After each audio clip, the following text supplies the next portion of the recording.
ज्वार भाटा के प्रकार या कहें टाइड के प्रकार कितने? तो सबसे पहले हम बात करते हैं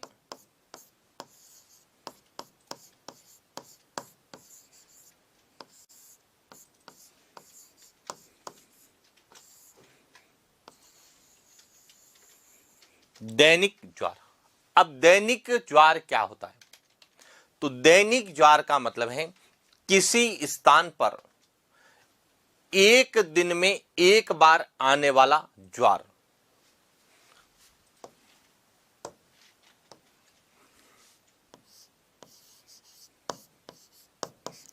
किसी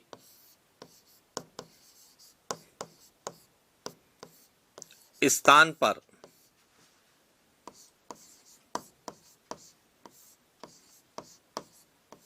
दिन में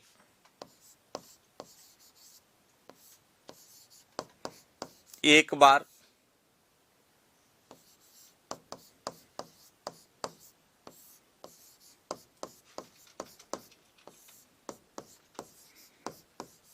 आने वाला ज्वार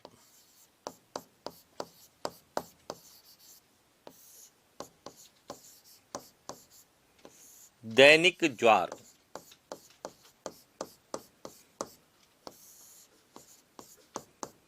कहलाता। पॉइंट क्लियर हो गया? दैनिक ज्वार किसे कहेंगे कि किसी स्थान पर दिन में एक बार आने वाला ज्वार, यानी कि 24 घंटे में एक बार जो ज्वार आता है उसे हम क्या कहते हैं? दैनिक ज्वार कहते हैं। अब ध्यान रखना, दैनिक ज्वार दिन में कब आते हैं या दो दैनिक ज्वारों के मध्य कितना समय अंतराल होता है? तो देखिए, सामान्यतः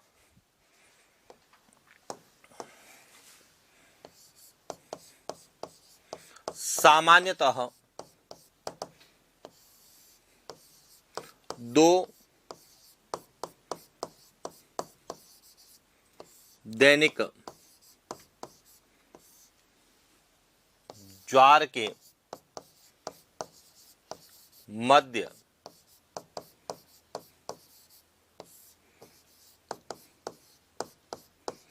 समय अंतराल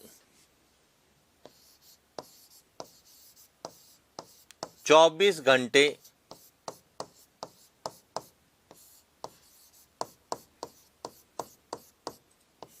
होना चाहिए। यह ध्यान रखना कि सामान्यतः दो दैनिक ज्वार के मध्य समय अंतराल कितना होना चाहिए? 24 घंटे होना चाहिए। परंतु पृथ्वी की पृथ्वी की परिभ्रमण गति और चंद्रमा की परिक्रमण गति में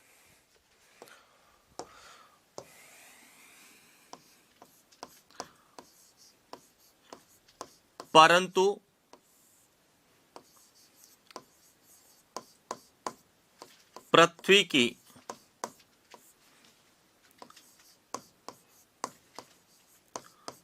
परिभ्रमण या घूर्णन गति तथा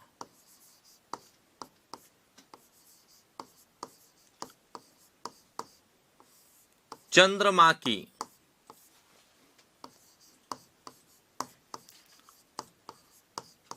परिक्रमण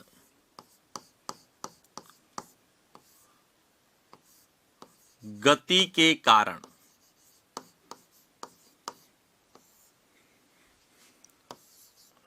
दो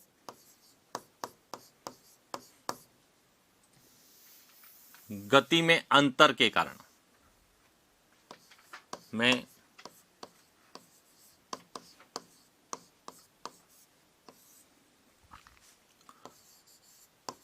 अंतर के कारण दो दैनिक ज्वार के मध्य समय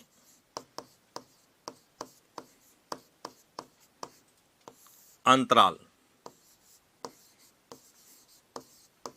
24 घंटे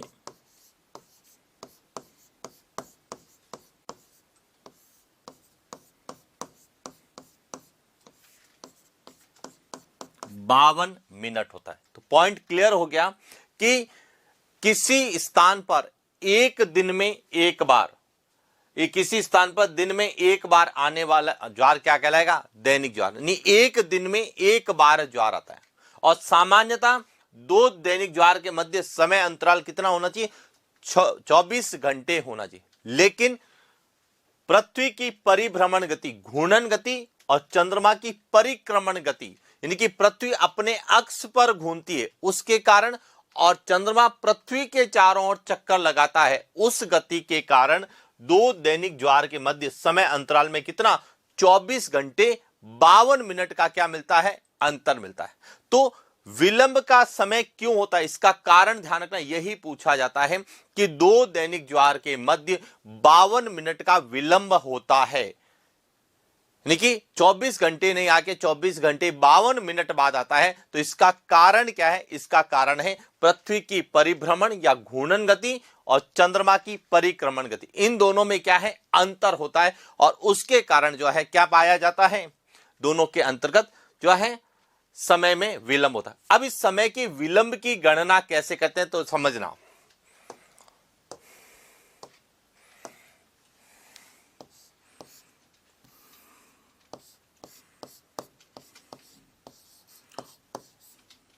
ज्वार के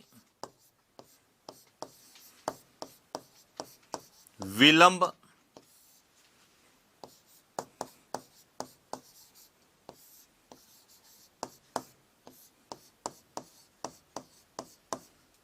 समय की गणना, कि ज्वार के विलंब में यह 52 मिनट का जो है अंतर क्यों आता है, इसकी गणना कैसे की जाती है तो समझना। इसकी गणना है कि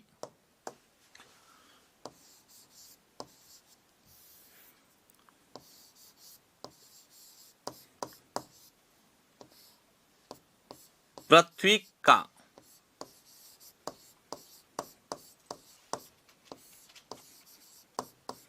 घूर्णन काल कितना होता है? 24 घंटे। कितना होता है? घूर्णन गति यानी एक चक्कर पूरा लगाने में कितना समय लेती है? 24 घंटे। और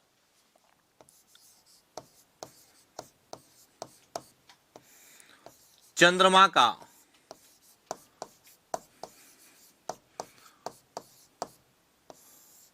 परिक्रमण काल कितना होता है? 27.5 दिन। अब देखिए यहां जो है अंतर है, इस अंतर के कारण जो है क्या आता है? 52 मिनट का जो है विलंब होता है। कैसे होता है देखिए,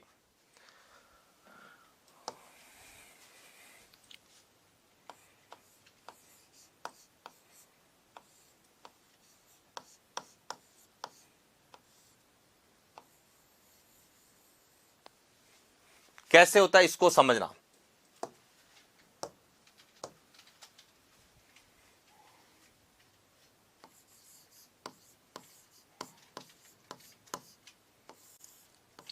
चंद्रमा को पृथ्वी का एक चक्कर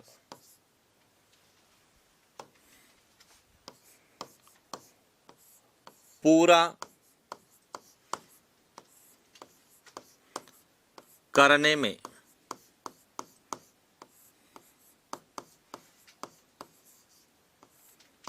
लगा समय, कितना समय लगता है तो हम कहते हैं 27.5 दिन का समय लगता है। कितना लगता है? 27.5 दिन का। तो एक दिन में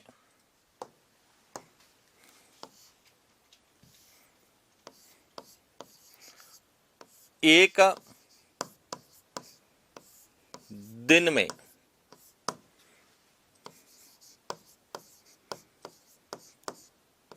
चंद्रमा द्वारा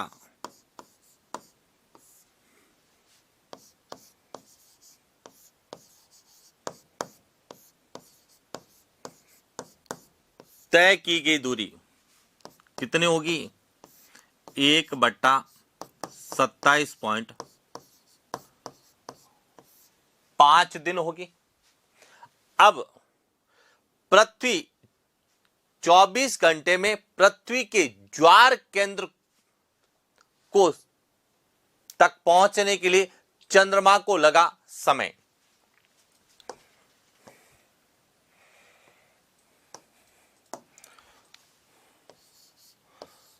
चौबीस घंटे में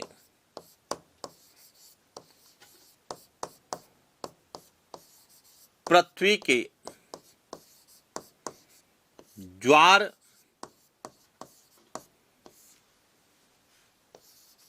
केंद्र को चंद्रमा के नीचे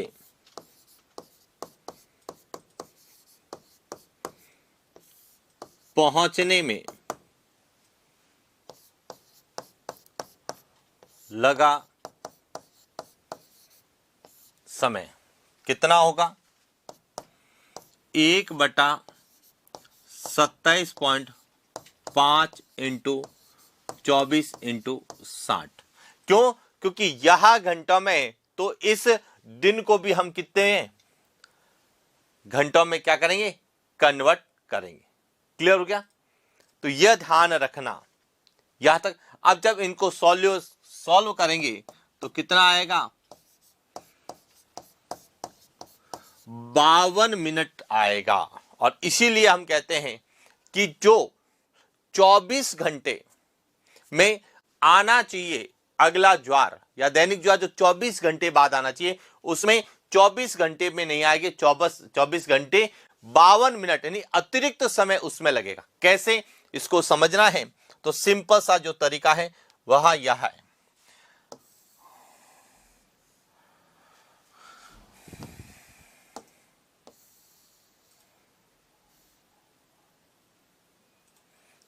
यह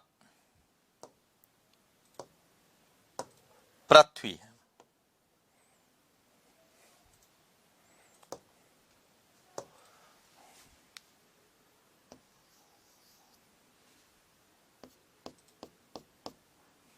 देखिए यहां है चंद्रमा,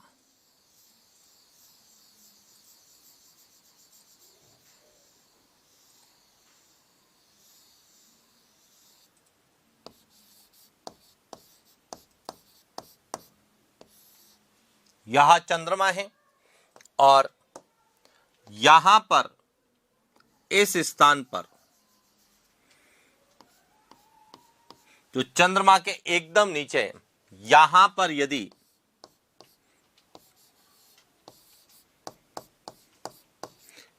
तीन बजे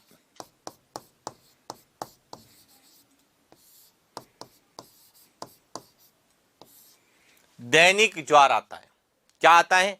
3 बजे दैनिक ज्वार आता है। तो चंद्रमा जब पूरा एक चक्कर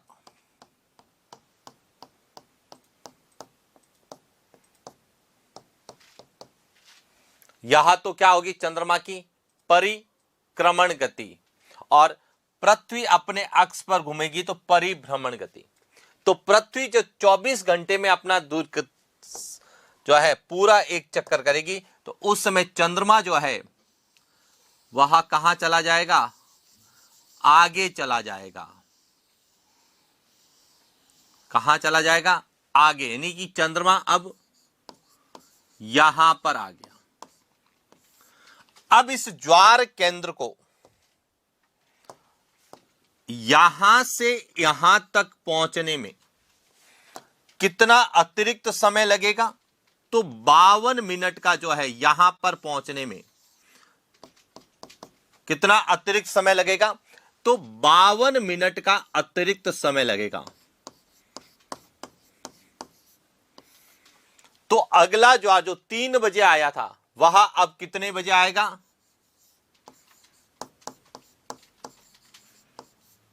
3:52 पर आएगा। तो इस तरह से यह ध्यान रखना, जो सबसे इंपॉर्टेंट चीजें क्या है कि पृथ्वी की परिभ्रमण गति और चंद्रमा की परिक्रमण गति में अंतर आता है। क्या अंतर है कि यह 24 घंटे में अपना एक चक्कर पूरा करता है, जबकि यह जो है पृथ्वी का चक्कर 27.5 दिन में। इस अंतर के कारण जो है दो दैनिक ज्वार के मध्य कितना 52 मिनट का अंतर आता है, विलंब समय लगता है। कितना होता है 52 मिनट का विलंब समय आता है। और जिसकी गणना किस प्रकार से की जाती है, इस प्रकार से कि यदि चंद्रमा को एक चक्कर पूरा करने में कितना समय लगता है 27.5 दिन। क्लियर? तो एक दिन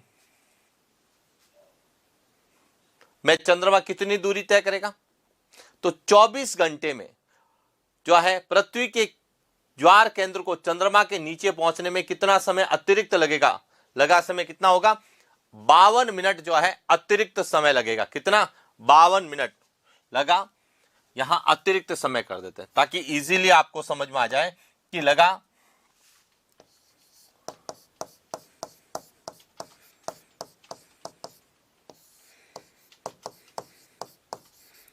अतिरिक्त समय। अब यह घंटों में नहीं होकर क्या है मिनट के अंतर्गत क्या है, तो अतिरिक्त समय जो है कितना लगेगा 52, कि 24 घंटे को 60 से गुणा गया तो मिनट्स में कन्वर्ट हो गया, यहां मिनट, तो यहां जो है समय लगेगा। क्लियर क्या? तो इस तरह से जो है हमें एग्जाम में प्रश्न, देखिए यह गणना नहीं पूछी जाती है, लेकिन हमें यह पूछा जाता है कि दो दैनिक ज्वार के मध्य कितना विलंब समय होता है, तो 52 मिनट का विलंब समय होता है। और यदि दो दैनिक ज्वार के मध्य कितना समय अंतराल होता है, तो 24 घंटे 52 मिनट। आना तो कब चाहिए 3 बजे, लेकिन आता कब है 3:52 पर। और इसका कारण हमें पता होना चाहिए, पृथ्वी की घूर्णन गति और चंद्रमा की परिक्रमण गति के कारण ऐसा होता है। क्लियर हो गया?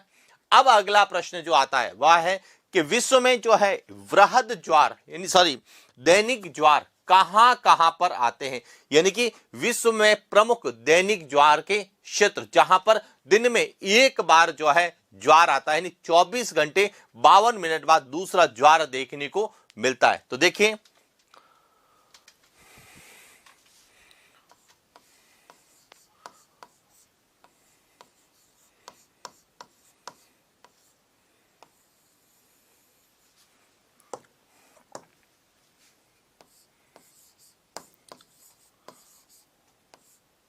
विश्व में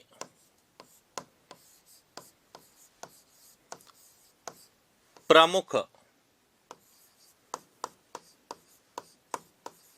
दैनिक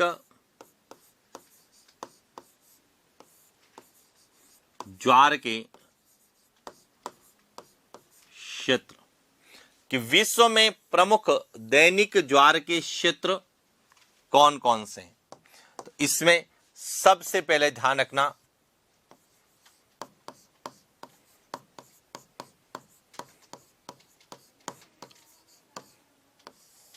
ऑस्ट्रेलिया के कहां पर दक्षिण पश्चिम में, दक्षिण पश्चिम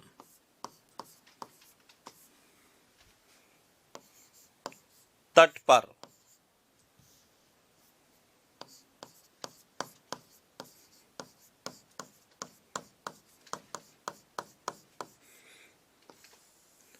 कि जो ऑस्ट्रेलिया का दक्षिण पश्चिम तट पर जो हिंद महासागर स्थित है वहां पर दैनिक ज्वार देखने को मिलता है। उसके बाद दूसरा है थाईलैंड की खाड़ी, कहां मिलेगा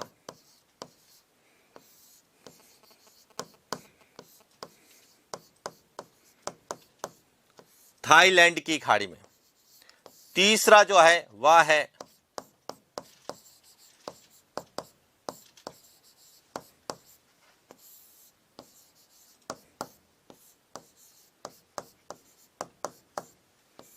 कहां मिलेगा मैक्सिको की खाड़ी।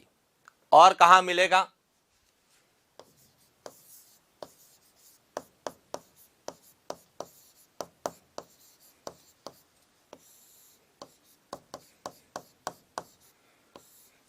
कैरेबियन सागर में, इसके अलावा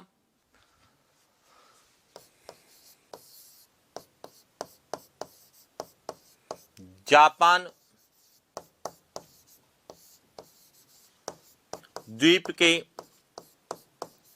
सहारे,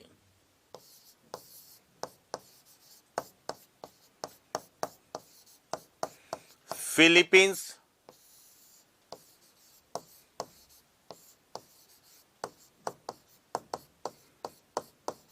द्वीप के सहारे,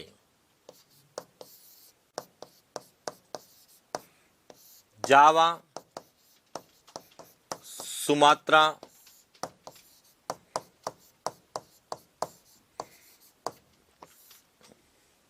बोर्निया,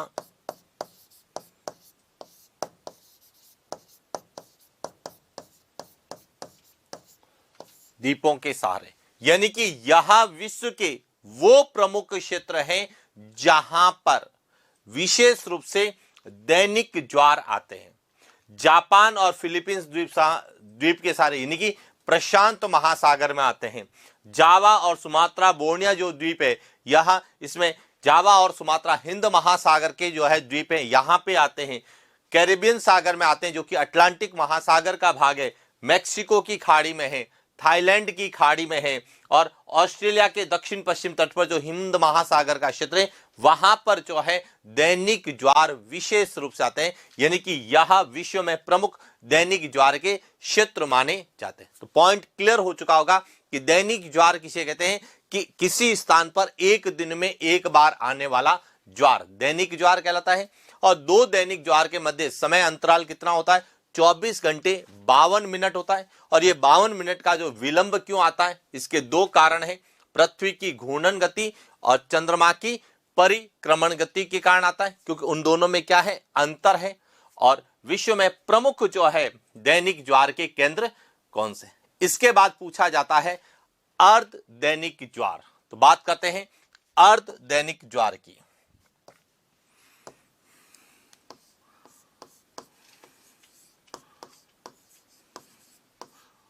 अर्ध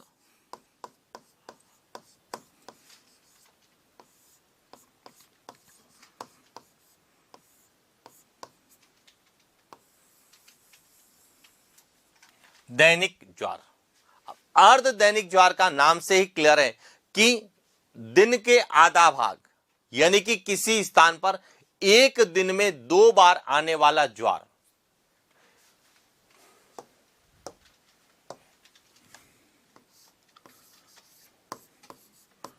किसी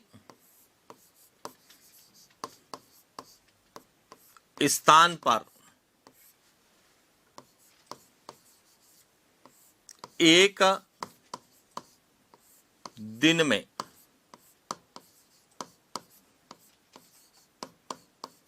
2 बार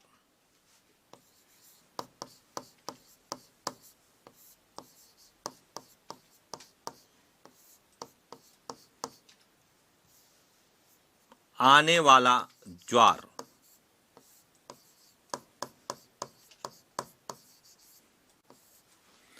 दैनिक ज्वार।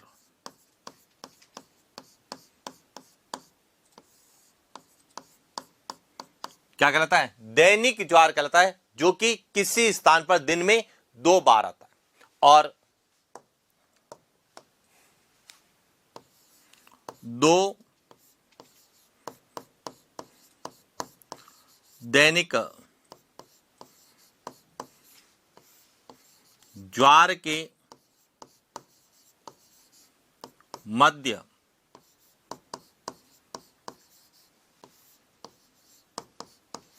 समय अंतराल 12 घंटे 26 मिनट।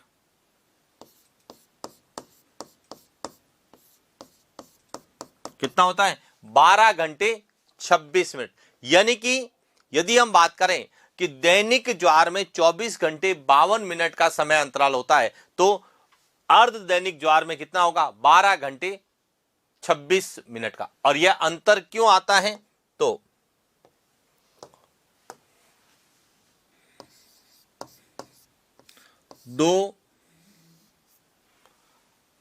अर्ध दैनिक, ध्यान रखना, दो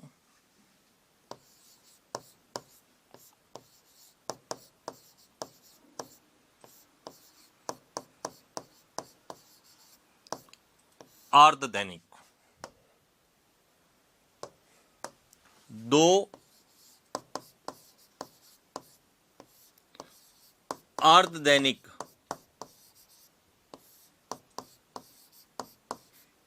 ज्वार में 26 मिनट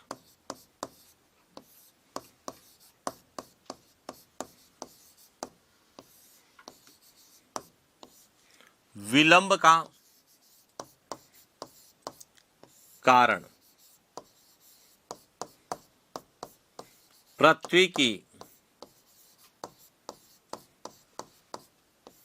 घूर्णन गति तथा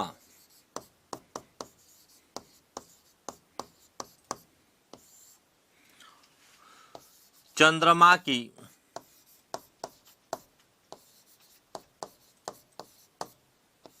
परिक्रमण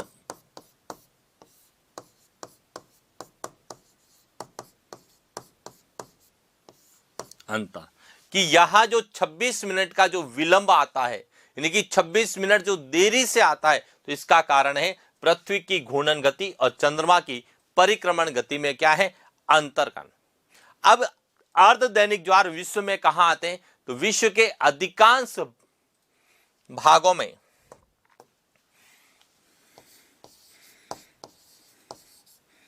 विश्व के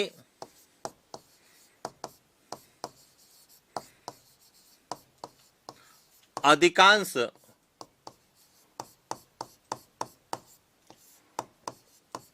भागों में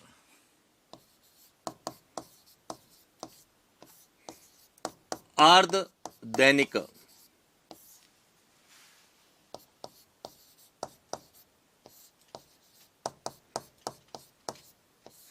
विश्व के अधिकांश भागों में जो है क्या आते हैं? अर्ध दैनिक ज्वार आते हैं। क्लियर क्या? जबकि दैनिक ज्वार के लिए तो पर्टिकुलर आपको क्षेत्र मिलेंगे, लेकिन अर्ध दैनिक ज्वार विश्व के अधिकांश भागों में जो है अर्ध दैनिक ज्वार आते हैं। तो इस तरह से हमें ज्वार भाटा के प्रकार के अंतर्गत दैनिक ज्वार और अर्ध दैनिक ज्वार को पूछा जाता है कि दैनिक ज्वार किसे कहते हैं, इनके बीच में समय अंतराल कितना होता है, अर्ध दैनिक ज्वार किसे कहते हैं और इनके बीच में समय अंतराल कितना होता है, और विलंब समय का कारण क्या है। विलंब समय का मतलब है कि कितनी समय देरी से आएगा। तो दैनिक ज्वार 52 मिनट की देरी से आएगा और अर्ध दैनिक ज्वार 26 मिनट की देरी से आएगा। और इसके दो कारण है, एक तो पृथ्वी की घूर्णन गति और दूसरा है चंद्रमा की परिक्रमण गति में अंतर होने के कारण जो है यहां अर्ध दैनिक ज्वार या दैनिक ज्वार क्या आते हैं? विलंब से आते हैं। क्लियर? इसके बाद अगला जो प्रकार है ज्वार का, जिसे हम क्या बोलते हैं? मिश्रित ज्वार। तो बात करते हैं मिश्रित ज्वार की।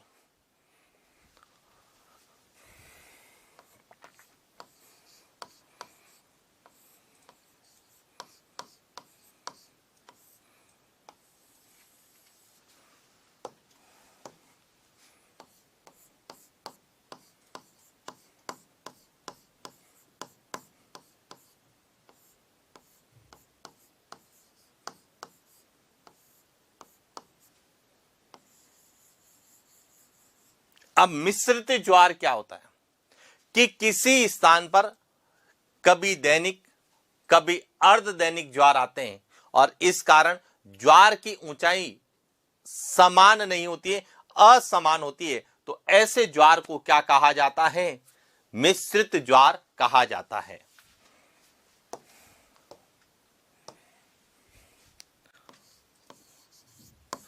किसी स्थान पर कभी दिन में एक बार, जिसे हम क्या बोलते हैं, दैनिक ज्वार, तथा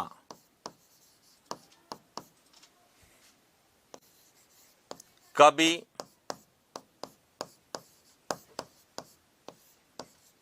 दिन में 2 बार।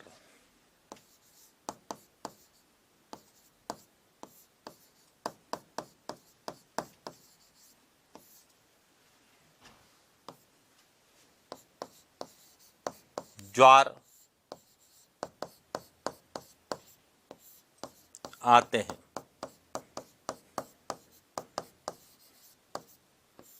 जिसके कारण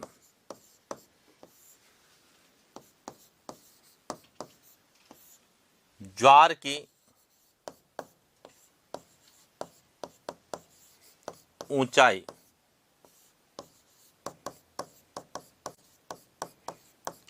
असमान होती है। ऐसे ज्वार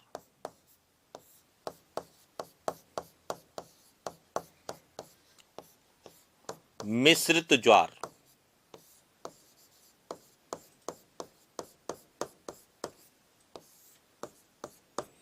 ऐसे ज्वार क्या कहलाते हैं, मिश्रित ज्वार कहलाते हैं। यह ध्यान रखना कि मिश्रित ज्वार में कई बार तो दिन में एक बार ज्वार आता है तो पानी ज्यादा ऊंचाई पे जाता है, कई बार दिन में 2 बार ज्वार आते हैं तो पानी ज्यादा ऊंचाई पे नहीं जा पाता। तो इस कारण ज्वार की ऊंचाई में क्या असमानता पाई जाती है, यानी कि सभी ज्वार एक जैसे नहीं होते, कुछ ऊंचे होते हैं तो कुछ जो है छोटे होते हैं। और इस प्रकार के जो ज्वार होते हैं उन्हें क्या कहा जाता है, मिश्रित ज्वार कहता है, कि जिसमें दैनिक, अर्धदैनिक, दीर्घ और लघु सभी प्रकृति के जो है ज्वार होते हैं। कैसे समझना, यहां से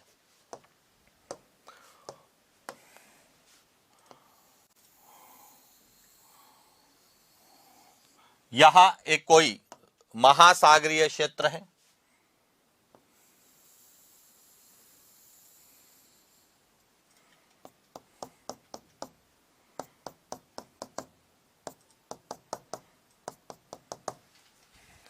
इसमें कई बार तो कैसे ज्वार आएंगे,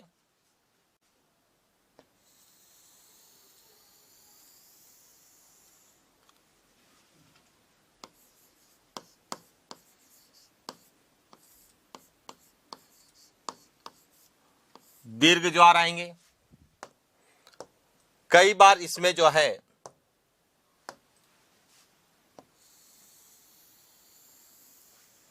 सामान्य ज्वार होगा, तो कई बार इसमें जो है वहां लघु ज्वार होगा।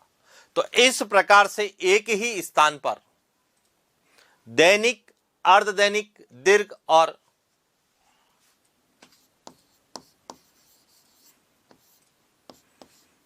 लघु ज्वार, यहां पर दैनिक भी होगा,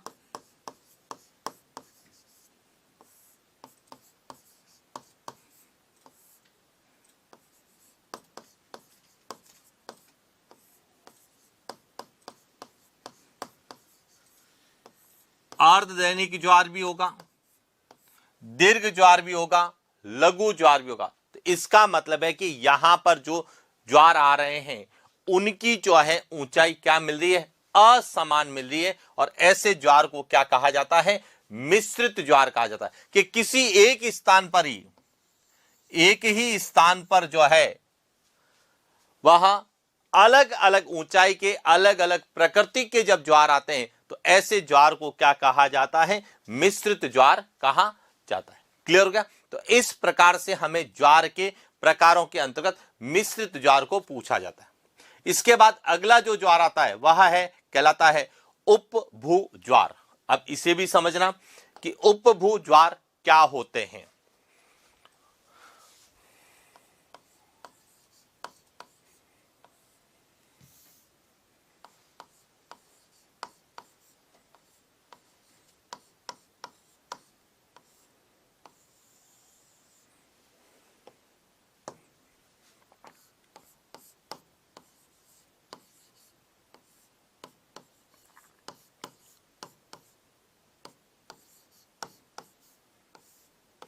उपभू ज्वार या भू नीच ज्वार कहते हैं।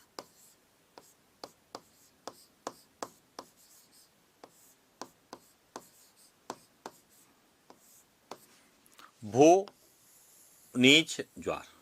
अब समझना यहां से कि जब चंद्रमा पृथ्वी के चारों ओर दीर्घ चक्राकार पथ पर गति करता है और वह जब पृथ्वी के सर्वाधिक निकट होता है तो उस स्थिति में जो आने वाला ज्वार होता है उसे अपन क्या कहते हैं? उपभू ज्वार कहते हैं। अब समझना कैसे?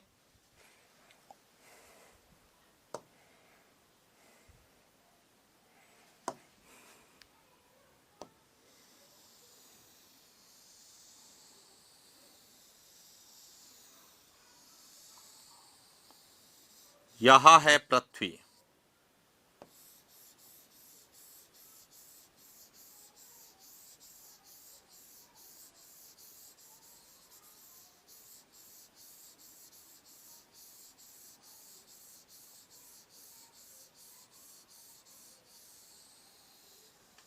यह पृथ्वी और यह है चंद्रमा।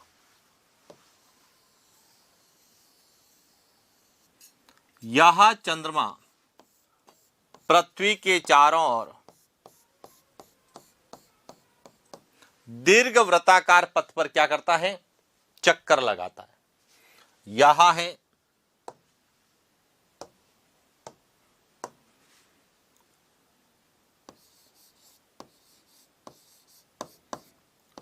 पृथ्वी और यह है चंद्रमा। किस पथ पर?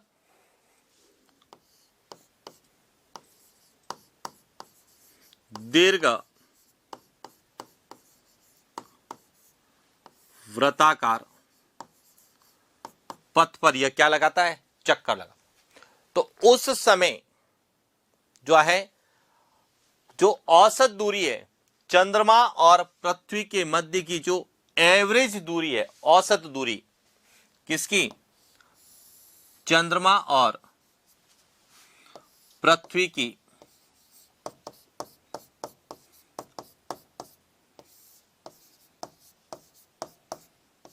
औसत दूरी कितनी मानी गई है? 3,84,000 किलोमीटर है। यानी कि पृथ्वी और चंद्रमा के बीच में औसत दूरी 3,84,000 किलोमीटर है और चंद्रमा पृथ्वी के चारों ओर दीर्घ वृत्ताकार पथ पर चक्कर लगा है। लेकिन एक स्थिति ऐसी आती है कि जो चंद्रमा है वह, यह जो चंद्रमा है यह पृथ्वी के सर्वाधिक क्या होता है? निकट होता है। यानी कि उस समय पृथ्वी और चंद्रमा के जो बीच की दूरी है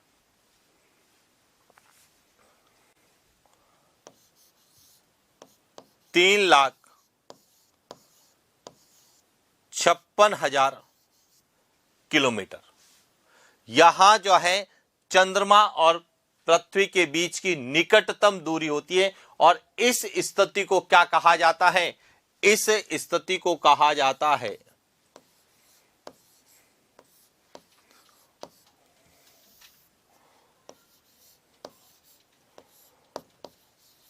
उपभू कहा जाता है। इस स्थिति को क्या? उपभू या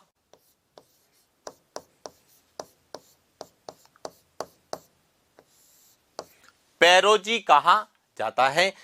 इस पैरोजी के कारण या इस पैरोजी की स्थिति में चंद्रमा का जो ज्वार उत्पादन बल है वह सर्वाधिक होता है और इस स्थिति में जो है क्या कहते हैं? ऊंचे ज्वार आते हैं, दीर्घ ज्वार आते हैं, जिसे क्या कहा जाता है? उपभू ज्वार कहते हैं। और जो सामान्य ज्वार से क्या होता है? लगभग 20% क्या होता है? बड़ा होता है।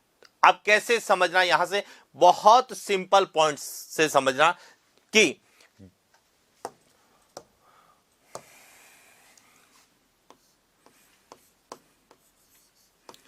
चंद्रमा तथा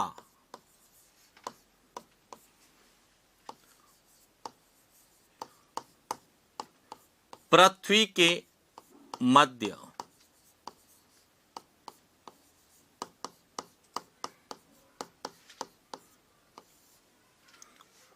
औसत दूरी, चंद्रमा और पृथ्वी के मध्य औसत दूरी कितनी है? 3,84,000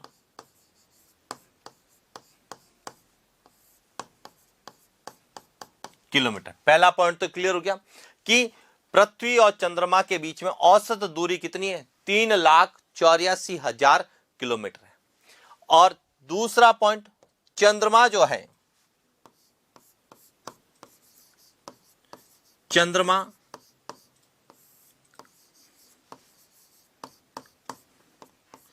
पृथ्वी के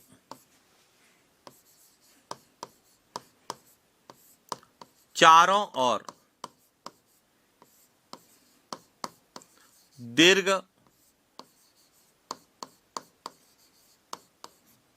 वृत्ताकार पथ पर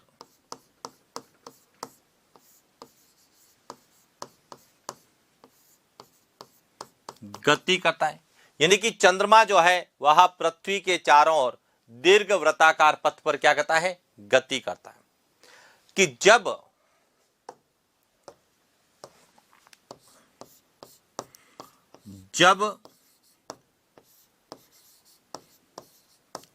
चंद्रमा पृथ्वी के सर्वाधिक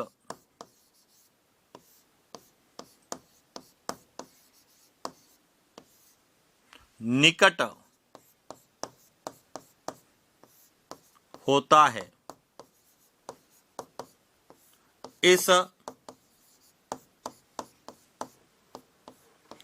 स्थिति को उपभू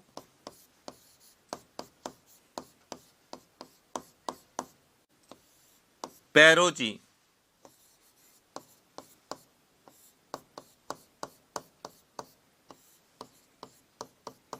कहा जाता है। यानी कि जब चंद्रमा पृथ्वी के सर्वाधिक निकट होता है, इस स्थिति को क्या कहा जाता है? पेरोजी। और इस समय चंद्रमा और पृथ्वी के बीच में दूरी कितनी होती है?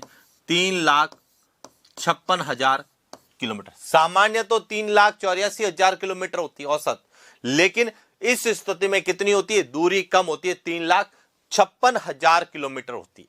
और जब यह दूरी होती है तो इस स्थिति में, किस स्थिति में?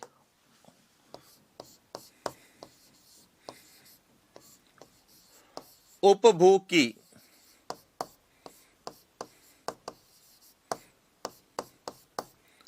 स्थिति में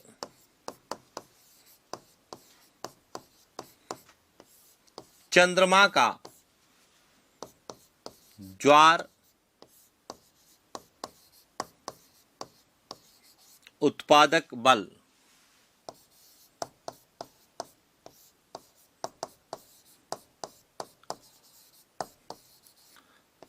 सर्वाधिक होता है,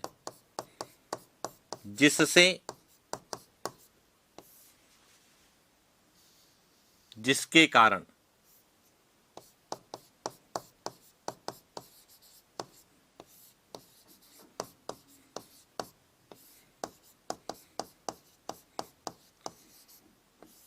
सामान्य से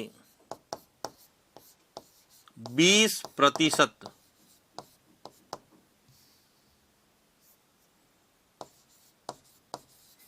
ऊंचे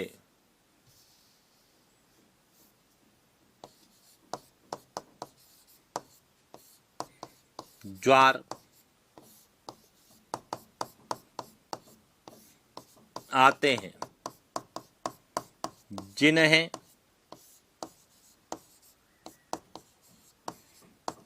उपभू ज्वार या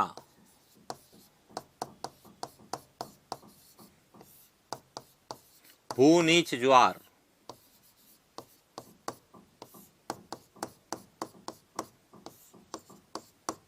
कहा जाता। तो यह ध्यान रखना कि उपभू ज्वार या भू नीच ज्वार क्या होते हैं कि जब चंद्रमा पृथ्वी के सर्वाधिक निकट होता है तो इस स्थिति को कहा जाता है उपभू की स्थिति या पेरोजी की स्थिति कहते हैं। और इस पेरोजी की स्थिति में जो चंद्रमा का गुरुत्वाकर्षण बल है, आकर्षण बल है या ज्वार उत्पादक बल है वह सबसे ज्यादा होगा, क्योंकि हमने कहा कि ज्वार भाटा जो है वह सूर्य और चंद्रमा की संयुक्त गुरुत्वाकर्षण शक्ति के कारण आता है। तो इस स्थिति में, और हमने ये भी पढ़ा है कि चंद्रमा का जो गुरुत्वाकर्षण बल है वह सूर्य के आकर्षण बल से ज्यादा होता है और दुगुने से भी क्या होता है, ज्यादा होता है। इसलिए ध्यान रखना कि इस स्थिति में चंद्रमा का जो ज्वार उत्पादक बल है वह सबसे ज्यादा होगा, और जब सबसे ज्यादा होता है तो वह ज्यादा जो है पानी को ऊंचाई तक ले जाता है, जिससे जो है ऊंचे ज्वार आते हैं। और ये ज्वार सामान्य ज्वार से क्या होते हैं, 20% ऊंचे होते हैं, और इसीलिए इन्हें क्या कहा जाता है, उपभू ज्वार या भू निम्न ज्वार भी कहते हैं। भू नीच या भू निम्न ज्वार। भू निम्न ज्वार का मतलब है कि पानी ज्यादा ऊंचाई पे जाता है तो धरातल वह आपको क्या दिखेगा, धरातल से ज्यादा ऊंचाई पे जाएगा, तो इसीलिए इसे भू नीच या भू निम्न ज्वार भी कहते हैं। यह ध्यान रखना, भू निम्न ज्वार भी कहा जाता है, और यह भी कई बार लिखा जाता है कि भू निम्न ज्वार के लिए उत्तरदायी है या स्थिति है। तो इस तरह से हमें जो चंद्रमा की स्थिति के आधार पे उपभू ज्वार को पूछा जाता है। अब उपभू ज्वार का जो दूसरा है, उपभू ज्वार के अलावा जो अगला ज्वार का प्रकार है वह है अपभू ज्वार। उपभू का एकदम विलोम, कि जब चंद्रमा और पृथ्वी के बीच में दूरी क्या होगी, सर्वाधिक होगी, उस स्थिति को कहा जाता है अपभू या एपोजी कहा जाता है। क्या कहते हैं, एपोजी कहा जाता है। पेरोजी में तो निकट, एपोजी में दूर। और एपोजी की स्थिति में क्या होगा कि सूर्य का जो है उत्पादक ज्वार उत्पादक बल है वह सबसे कम होगा, और जब सबसे कम होगा तो उस समय जो है ज्वार जो है वह सामान्य ज्वार से क्या होगा, 20% कम ऊंचा होगा, और ऐसे ज्वार को क्या कहा जाएगा, अपभू ज्वार। यदि आपने उपभू को अच्छे से समझ रखा है तो अपभू अपने आप इजीली समझ में आ जाएगा कि जब सूर्य, पृथ्वी और चंद्रमा के बीच जो है दूरी क्या होगी, अधिकतम होती है। तो बात करते हैं अपभू ज्वार की।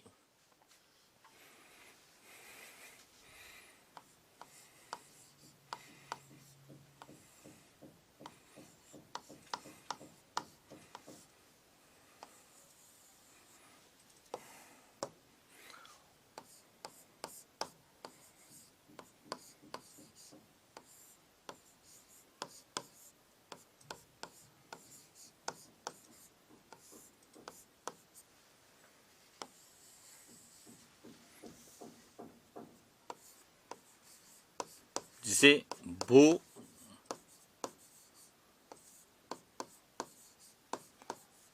उच्च ज्वार कहते हैं। यह कब होगा,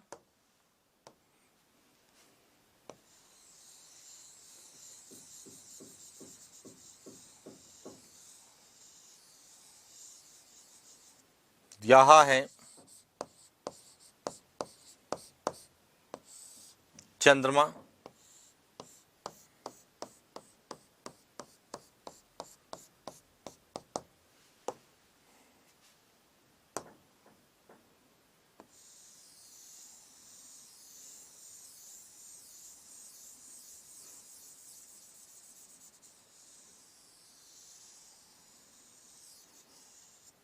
यह है पृथ्वी, और इनके बीच में जो है वह दूरी क्या होगी, अधिकतम होगी। कितनी होगी, 40,700 किलोमीटर। सामान्य तो कितनी है, 3,84,000, सॉरी, और इसमें होगी 4,00,000 4,07,000, बोलने में मेरे से गलती होगी, 4,07,000 किलोमीटर दूरी होगी। यानी कि पृथ्वी और चंद्रमा के बीच में अधिकतम जब दूरी होगी उस स्थिति को क्या कहा जाता है? अपभू कहा जाता है।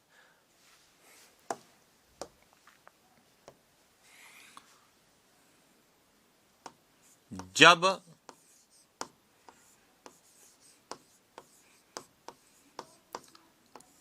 चंद्रमा तथा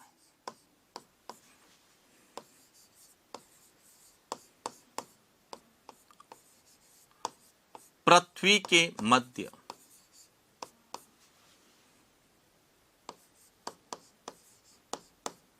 सर्वाधिक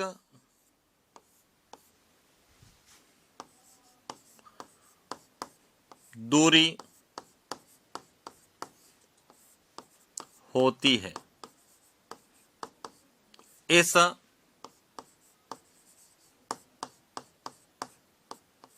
स्थिति को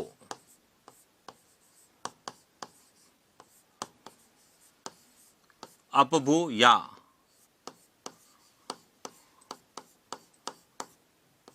एपोजी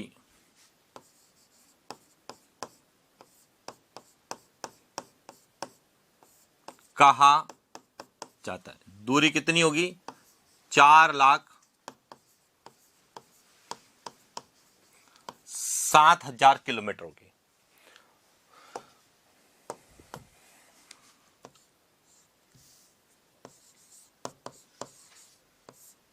अपभू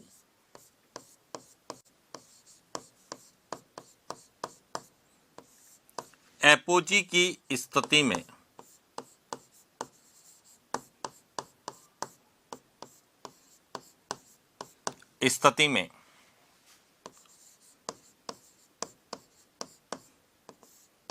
चंद्रमा का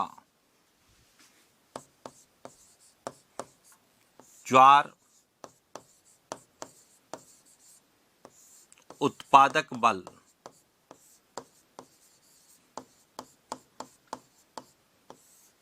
न्यूनतम होता है। इस कारण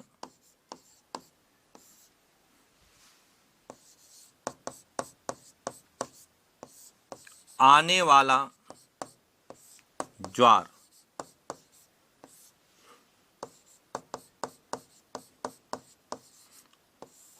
सामान्य ज्वार से 20% छोटा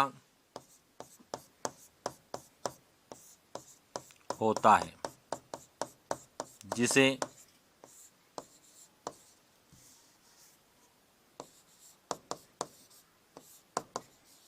अपभू ज्वार या भू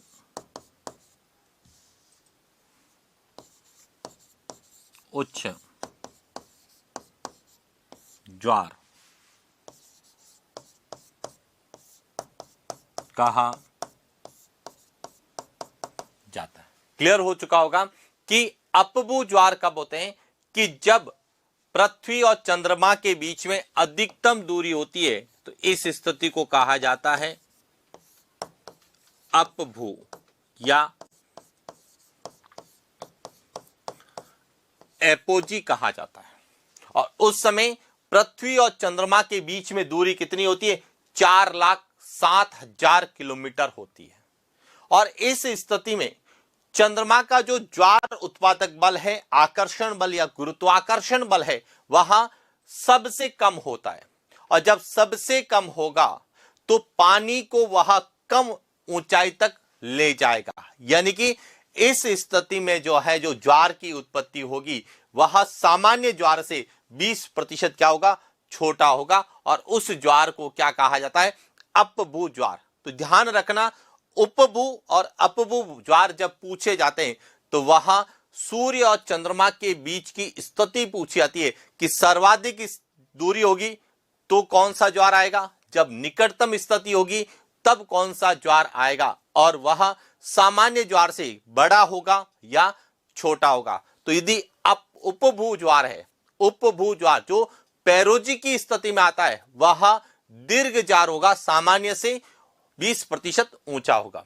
और जो एपोजी की स्थिति में आएगा अपभू ज्वार, वह सामान्य से 20% छोटा यानी कि लघु ज्वार होगा। तो इस प्रकार से हमें जो है ज्वार के प्रकारों के अंतर्गत अपभू और उपभू ज्वार पूछे जाते हैं। अपभू को भू निम्न ज्वार कहते हैं और अपभू को भू उच्च ज्वार भी कहा जाता है। क्लियर।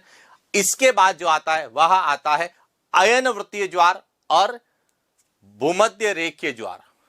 कि जब हम पढ़ते हैं कि जब सूर्य की उत्तरायण स्थिति होती है, कौन सी? सूर्य की उत्तरायण स्थिति होती है और सूर्य कर्क रेखा पर सीधा चमकता है, तो जिसे हम कर्क संक्रांति कहते हैं। और जब मकर रेखा पर सीधा चमकता है तो उसे हम मकर संक्रांति कहते हैं। लेकिन यह स्थिति चंद्रमा के सापेक्ष भी बनती है कि जब चंद्रमा पृथ्वी के चारों ओर परिक्रमा करता है तो वह जब कर्क रेखा या मकर रेखा पर जो है चमकता है, यानी कि उसका अधिकतम झुकाव 90 डिग्री जब कर्क रेखा और मकर रेखा पे होता है, तो उस स्थिति को कहा जाता है अयन वृत्तीय स्थिति। और इस स्थिति में जो चंद्रमा का आकर्षण शक्ति के कारण जो ज्वार आता है उसे क्या कहा जाता है? अयन वृत्तीय ज्वार आता है। और यह महीने में कितनी बार आता है? 2 बार आता है। यह सबसे इंपॉर्टेंट है। तो बात करते हैं अयन वृत्तीय ज्वार।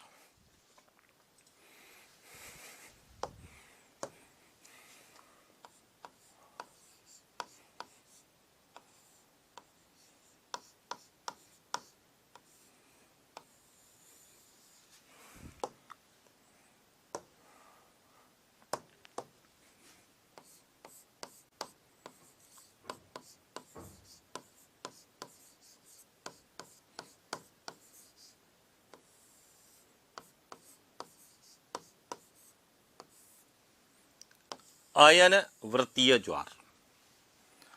अब यह कब आएंगे, कैसे आएंगे?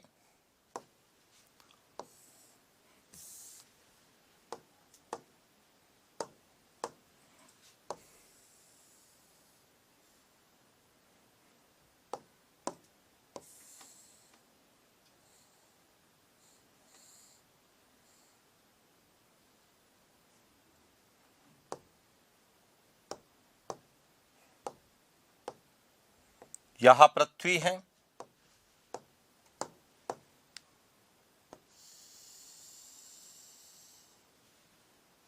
भूमध्य रेखा है,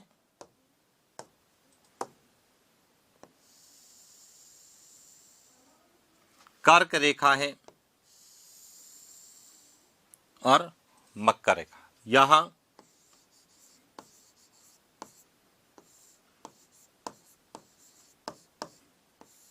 कर्क रेखा,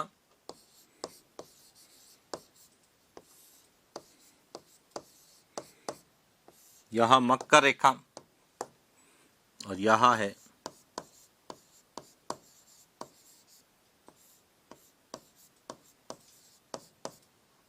भूमध्य रेखा।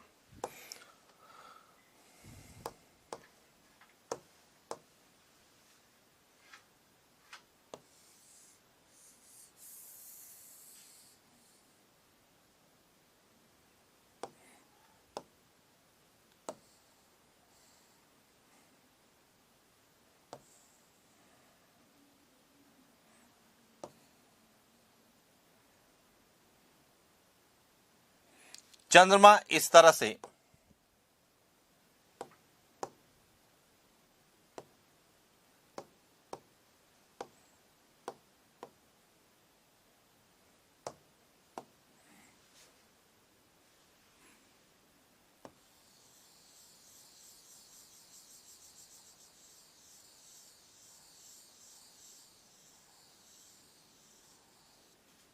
यहां जो चंद्रमा है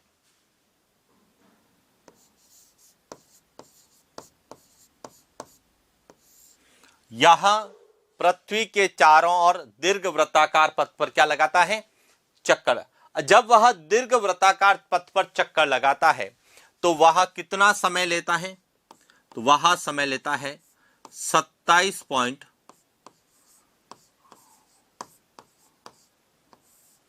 दिन। कितना? 27.5 दिन। अब इस 27.5 दिन के अंतर्गत वह एक बार तो कहां सीधा चमकेगा? कर्क रेखा पर, और एक बार वह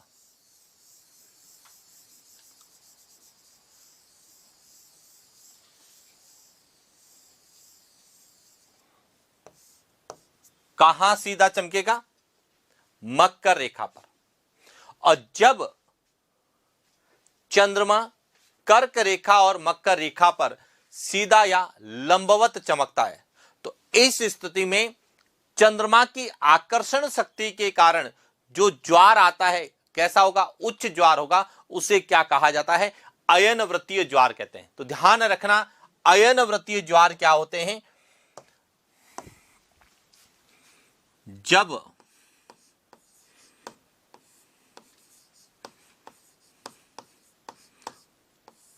चंद्रमा का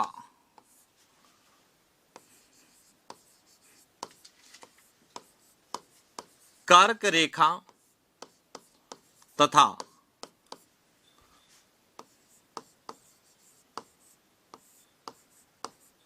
मकर रेखा पर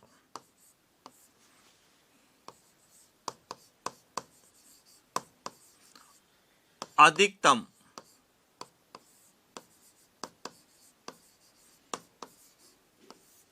झुकाव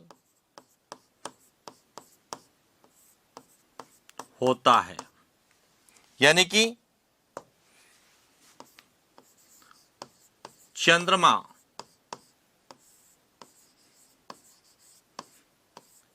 कर्क तथा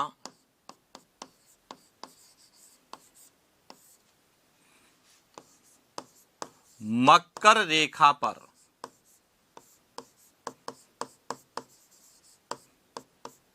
सीधा या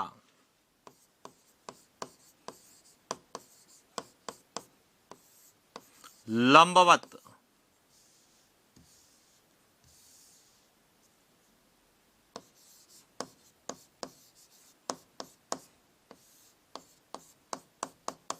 कि जब चंद्रमा कर्क रेखा तथा मकर रेखा पर लंबवत सीधा चमकता है, यानी कि अधिकतम झुकाव होता है। कितना?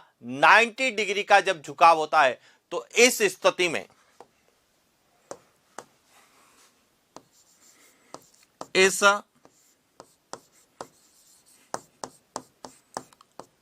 स्थिति में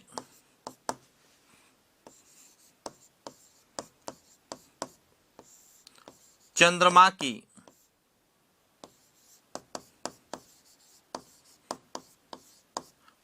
आकर्षण शक्ति के कारण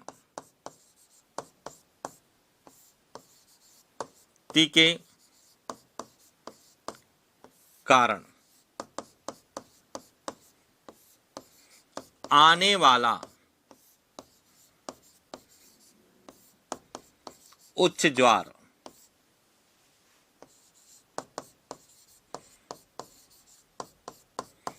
अयन वृत्तीय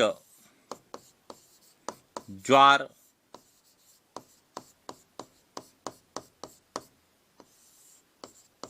क्या कहलाता है? अयन वृत्तीय ज्वार कहलाता है। और अयन वृत्तीय ज्वार महीने में कितनी बार आते हैं? 2 बार आते हैं।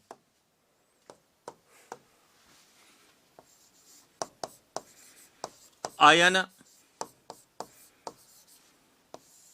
वृत्तीय ज्वार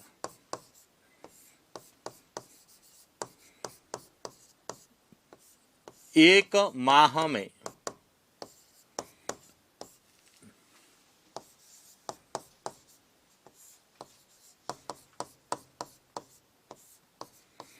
2 बार आते हैं। कितनी बार आते हैं? एक महीने में 2 बार आते हैं। क्या? अयन वृत्तीय ज्वार। तो इस तरह से ध्यान रखना, हमें अयन वृत्तीय ज्वार पूछे आ सकते हैं कि अयन वृत्तीय ज्वार में चंद्रमा की स्थिति होती है भूमध्य रेखा पर, कर्क रेखा पर, आर्कटिक वृत्त पर या ध्रुवों पर। तो ध्यान रखना, कर्क रेखा या मकर रेखा पर जब जो है चंद्रमा का झुकाव सबसे ज्यादा होगा, तो इस स्थिति में जो ज्वार आएंगे वह ज्वार क्या कहलाते हैं? अयन वृत्तीय ज्वार कहलाते हैं। इसके बाद एक और आता है भूमध्य रेखीय ज्वार। बात करते हैं भूमध्य रेखीय ज्वार की।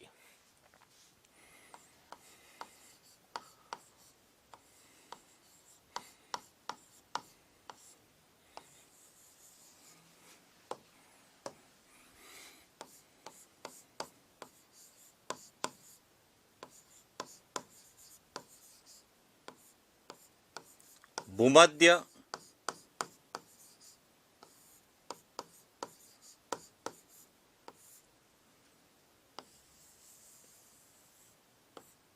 भूमध्य रेखीय ज्वार। अब भूमध्य रेखीय ज्वार क्या आते हैं कि जो चंद्रमा भूमध्य रेखा पर सीधा चमकता है।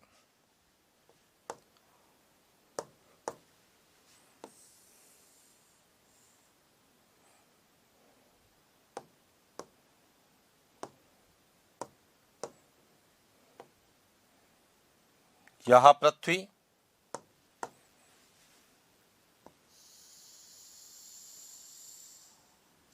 यह है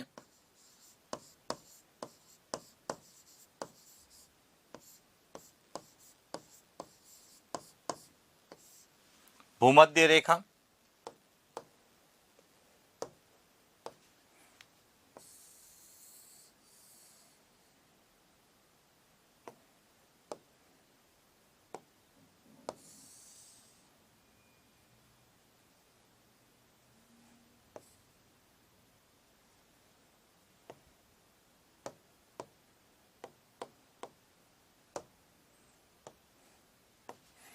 अब जब चंद्रमा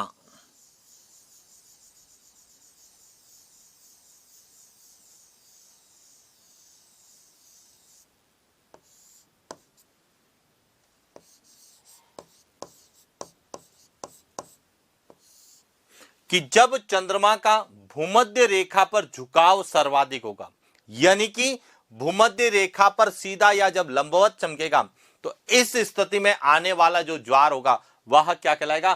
भूमध्य रेखीय ज्वार कहलाता है।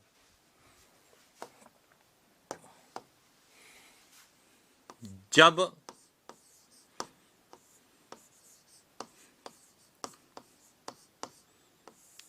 चंद्रमा का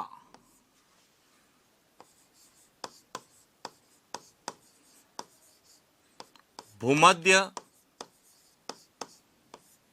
रेखा पर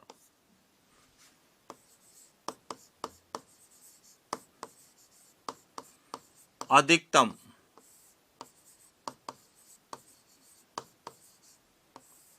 झुकाव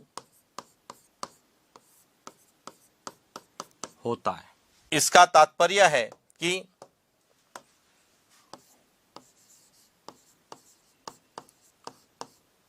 चंद्रमा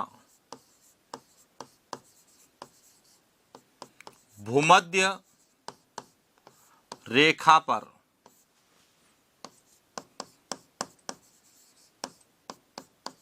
सीधा या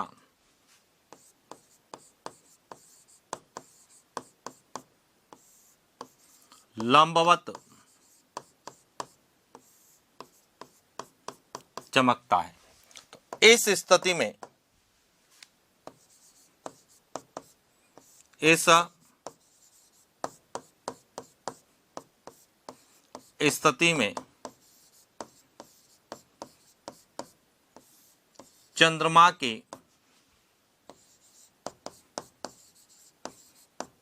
आकर्षण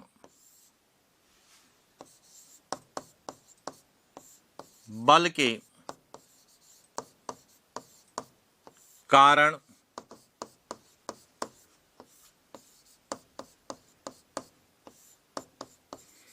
आने वाला ज्वार भूमध्य रेखीय ज्वार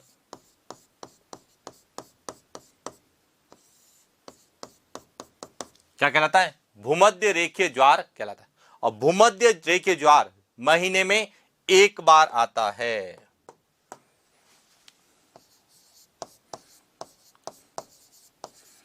भूमध्य रेखीय ज्वार एक माह में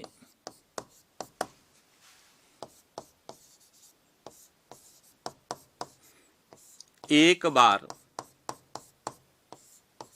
एक माह में एक बार आने वाला जो ज्वार होगा वह कौन सा होगा? भूमध्य रेखीय ज्वार। और जब महीने में 2 बार आते हैं वह कौन से होते हैं? अयन वृत्तीय ज्वार होते हैं। तो इस प्रकार से हमें ज्वार भाटा के प्रकारों के अंतर्गत दीर्घ ज्वार, लघु ज्वार, दैनिक ज्वार, अर्ध दैनिक ज्वार, मिश्रित ज्वार, अयन वृत्तीय ज्वार, भूमध्य रेखीय ज्वार, उपभू ज्वार और अपभू ज्वार, जो हमें एग्जाम पॉइंट ऑफ व्यू से पूछे जा सकते हैं, उसके बारे में हमने विस्तार से चर्चा की। तो यह था आज का हमारा सेशन और इसके साथ ही ज्वार भाटा के प्रकार पूरे होते हैं। तो आज के लिए इतना ही, मिलते हैं नेक्स्ट क्लास। Thank you.